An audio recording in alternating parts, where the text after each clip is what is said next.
Welcome to episode 12 of Classic Banjo Lessons. I'm Aaron Jonah Lewis, and today we're going to pick up where we left off, page 20 or perhaps 21, depending what edition you're in, of the Bradbury Banjo Method, Melbay Banjo Method by Frank Bradbury, Volume 1. We're going to pick up with continued bar position work.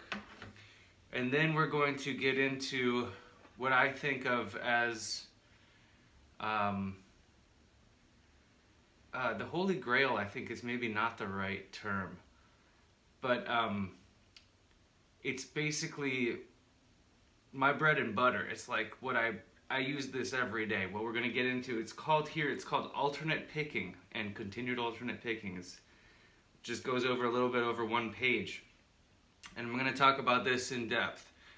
But first, let's do the continued bar position work. This is a great exercise. For one thing, it's nice and musical. But for another thing, it shows you how you have to move around to get these different sounds. And it's nice and easy going first position to second position to third position and back. And then you end with these nice sixths. Notice in the last bar of the first line, the right hand is instructed to pick thumb and middle finger. So I'll just play it at a slow tempo that once you've practiced it on your own a bit, you can follow along with me.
Very nice. Okay, let's get into alternate picking. Now, one way you could use this is to just play straight through it as written. That would be fine. Of course, you can do a lot with it just doing that. But what I like to do is to take each bar as its own exercise and put a repeat sign at the end of each bar. So the first bar, for example, is index, thumb, index, thumb. And why just play it that much? You can really get into it a bit more if you repeat it and really think about your approach, your attack. So what you don't want to do is, unless that's what you're going for. Some people do that on purpose, and you should practice doing that very clearly and intentionally. That's called staccato. But you also want to develop a nice sustained tone and a nice legato so that you can keep it open. Of course, at some point your finger has to touch the string, and that's going to stop the sound for a moment. But you want to delay that for as long as possible. So that's one way to approach this this exercise. So that's the first bar. And you know, if I were you, I would do this for a long time and just get into the sound. Just get into the sound you're making. Pay attention and notice if you have anything happen that's kind of like,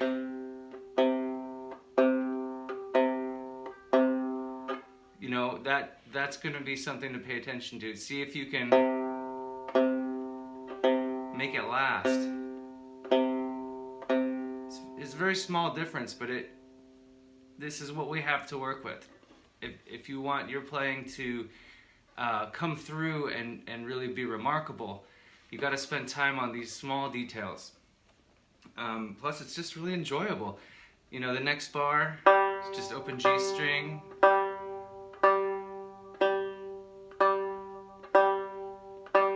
Next bar. I think by now you can read well enough. I don't need to actually play all of these for you. I'm just going to kind of take a few of them as examples and explain things you can do, things you can practice. So first of all, make sure you can actually play through all of it. You know what, I will just go ahead and play the whole thing as written one time, so that you can just hear it and make sure you're getting it as written. Pay attention to the right hand fingerings as they're marked.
I'm going to pause here and point out that while I've been doing this, I've been going for consistent rhythm, and this can be practiced with a metronome as well. So I might put on my metronome, maybe a little slower. So that's at 80.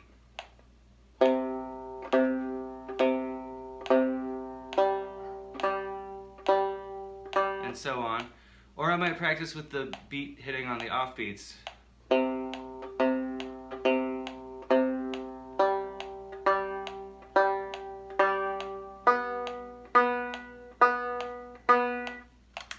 So I'm going for an even rhythm.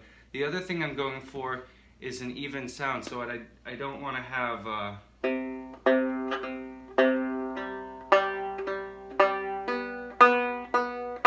or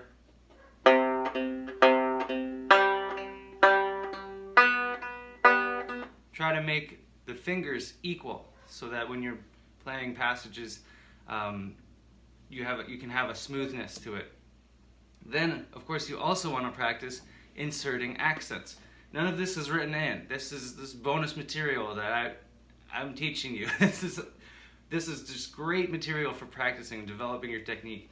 So, inserting accents, there's a sort of a factorial element to how many patterns you can use. You can put an accent on the first beat, you can put an accent on the second, or the third, or the fourth.